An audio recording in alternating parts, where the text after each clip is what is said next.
Hello and welcome to episode 345 of Better Than Before Breast Cancer. This is our Tuesday terrain talk, and I got a good one for you today because I am just back from a trip to Florida. I live in Southern California, and my husband and I went to a little place called Lithia, just kind of southeast of Tampa, and we visited his youngest daughter, my bonus daughter, and her three kids. And we celebrated one of my granddaughter's birthdays. So she turned 8 years old. And they live in this just gorgeous place. They have, I don't know, a little over 5 acres, I think it is, of farmland. They've got pigs and cows and ducks and chickens and goats. And it's so cool to be there. One, it's cool because it's flipping freezing in Southern California.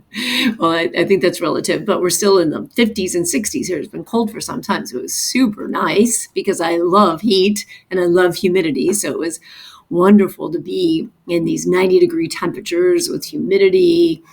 But even better than that is just to be out on that farmland with your feet in the grass. And we had a birthday party, so there was a big on the Saturday that we were there.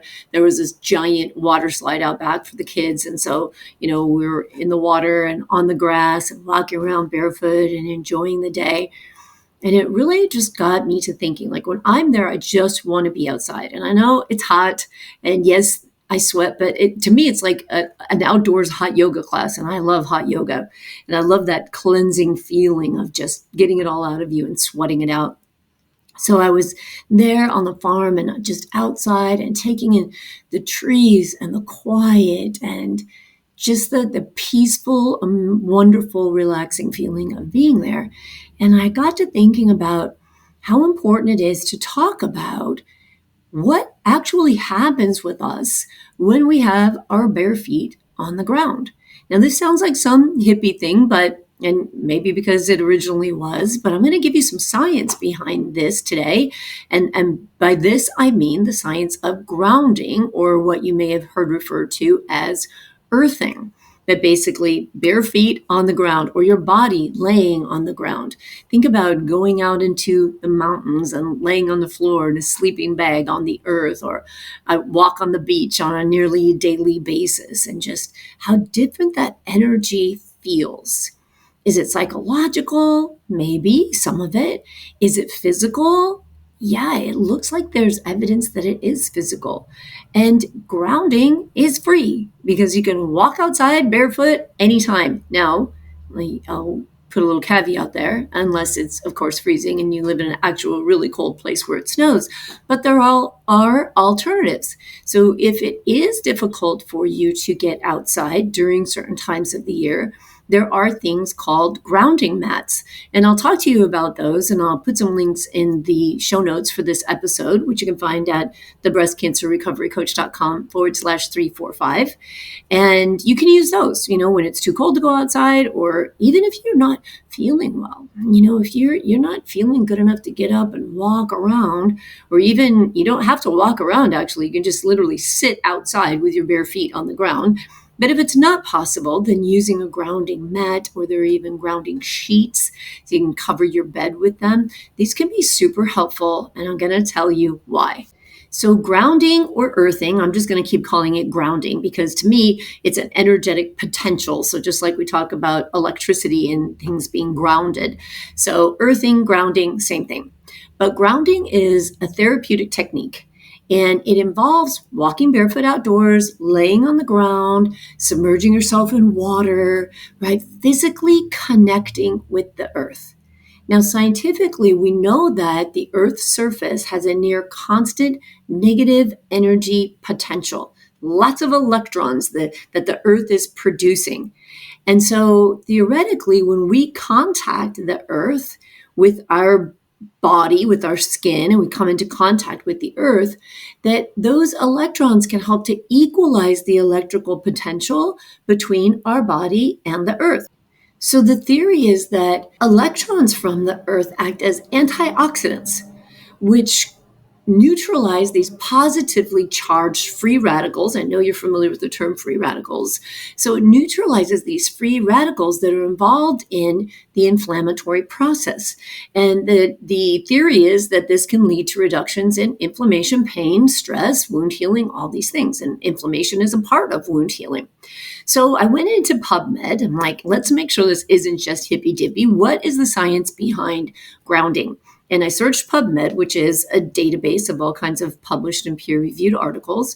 And a couple of dozen studies came up on grounding and earthing. But there were some that were particularly interesting. One of those was in the Journal of Inflammation Research. And this was a study that reviewed other research that had been done on the effects of grounding, where they were looking at how does grounding impact wound healing, pain, and inflammation. Now, the studies that they looked at are small. Most of the studies I found were small. So that's an important thing to remember when we're looking at 16 people or 12 people compared to hundreds or thousands or tens of thousands of people. It can give us good information. And it can say like, hey, maybe we should look more into this because there's some positive outcomes here.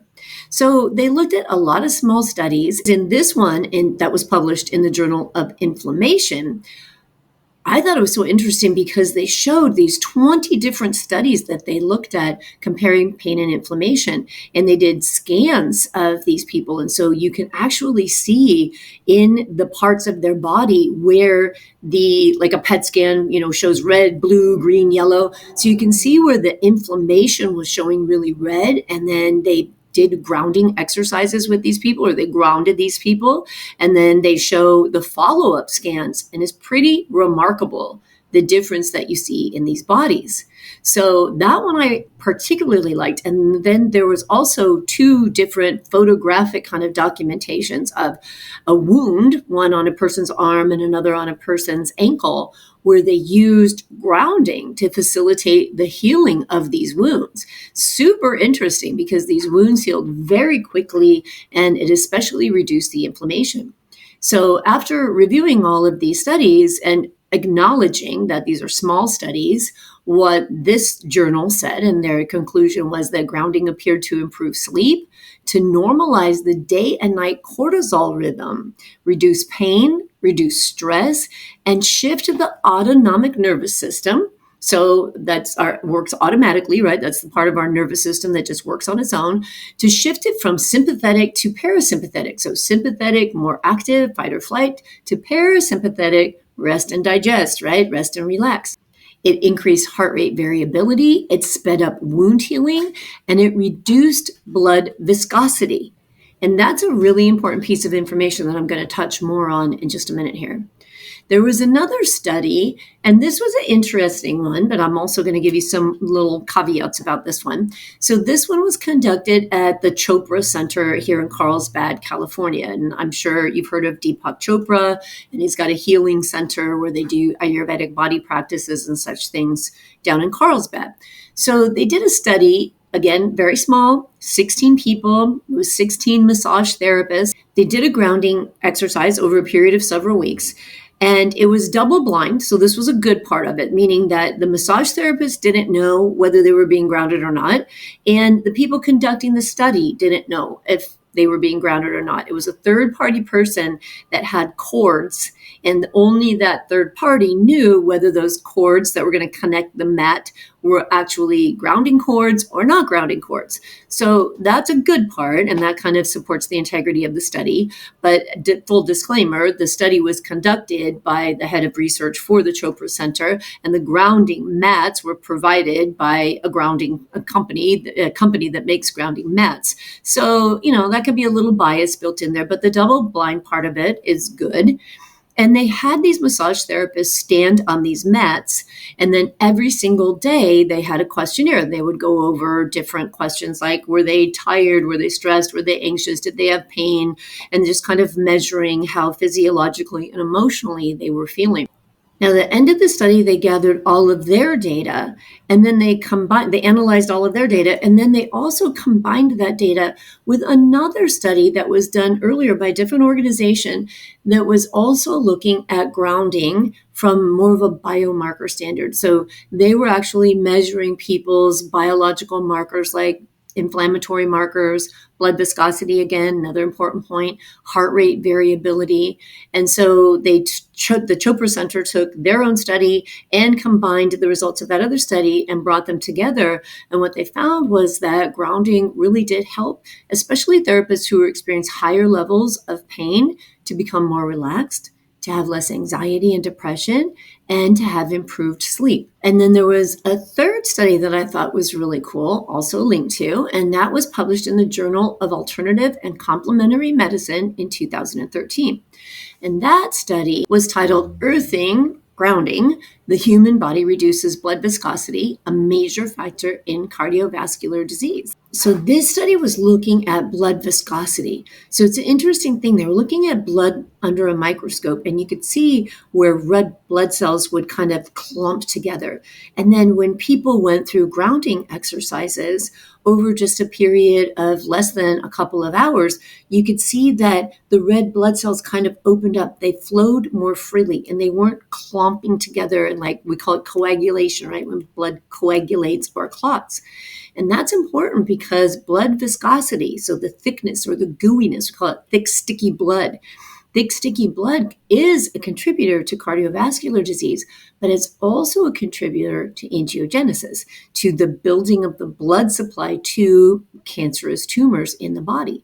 So in the metabolic approach, we're always looking at markers in people's blood panels to see, does it look like they have this thick, sticky blood? And if so, we want to take measurements in their diet and hydration. Exercise helps to get that blood moving. We want to get the blood moving so it's not thick and sticky, but it's flowing nicely and not creating kind of like a scaffolding, for cancer to grow on. So this study also looked at that. It was looking at the blood viscosity, and what their conclusion was that grounding and earthing is completely harmless to the body.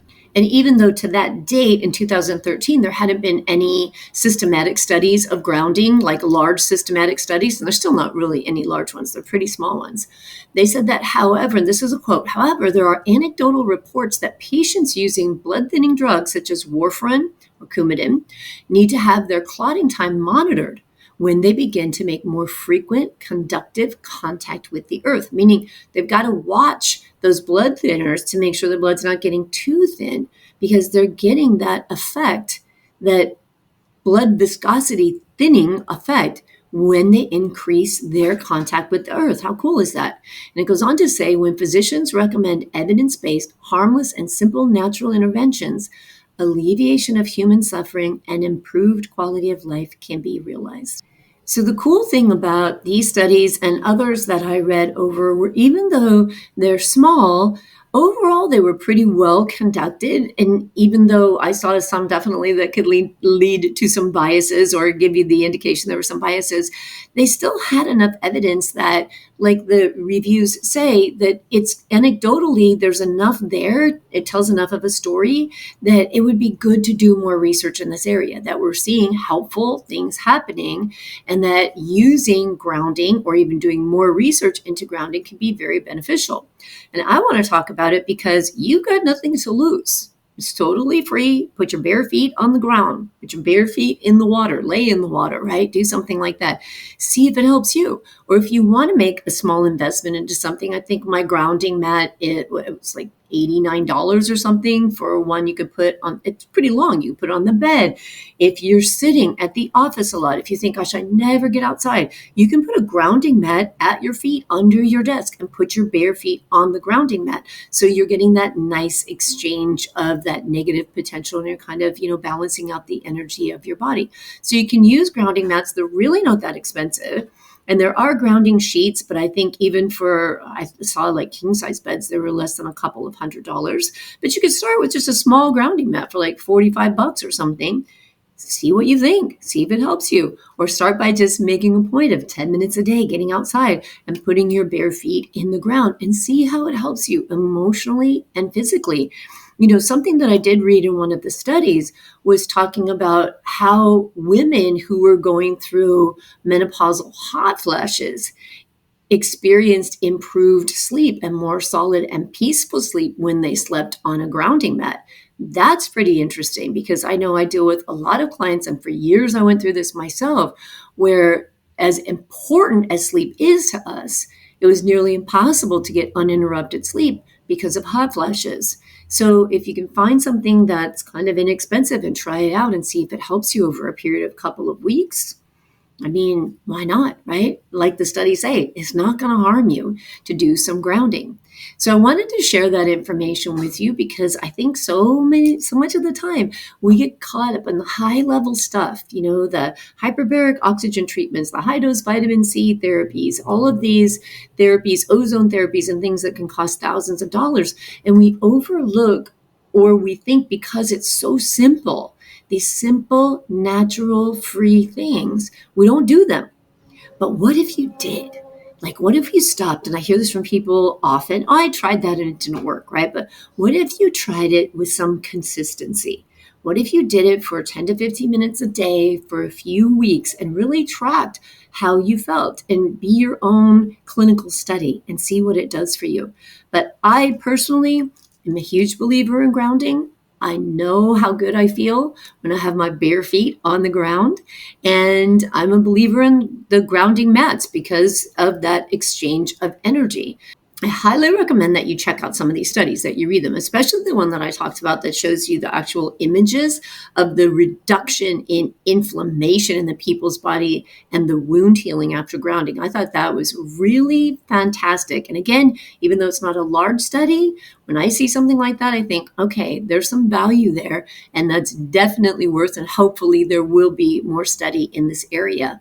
But there's already some science behind it. And again, also, when you get enough anecdotal evidence, in my opinion, that's worth a try, right? Doing a scientific study is very involved and very expensive and very complicated. And kind of why would someone invest that much money in a big study to prove that it will benefit your health to go outside and do something for free? So we do have to think about that because I'm not a conspiracy theorist, but that is the way science works. So check out some grounding and see what you think. I put the links below to the studies that I referred to and to the grounding mats that I use, so you can check them out. Again, they're not very expensive. And, if you're ready to take that dive and you want to go a little bit deeper into just really the natural ways of supporting your health, small changes, I have an excellent program, 90 Days of Wellness. You can get that on my website, thebreastcancerrecoverycoach.com, and just go to coaching and programs and scroll all the way to the bottom and you'll see standalone programs. And 90 Days of Wellness is really cool because I really talk about a heart-centered approach to health. It is a 90-day program and it covers so many things. It covers the way that you eat and how mindful eating can change things. I talk a little bit about fasting, kind of touches on everything, stress reduction, circadian rhythms. And the beautiful thing about it is that when you're in it, you get access to the group coaching calls that I do on a monthly basis. So you can ask your questions and get coached on how to implement some of these heart-centered wellness practices into your life. It doesn't have to cost a lot of money to take good care of your health. All right, friends. I will talk to you again soon. And until then, take care.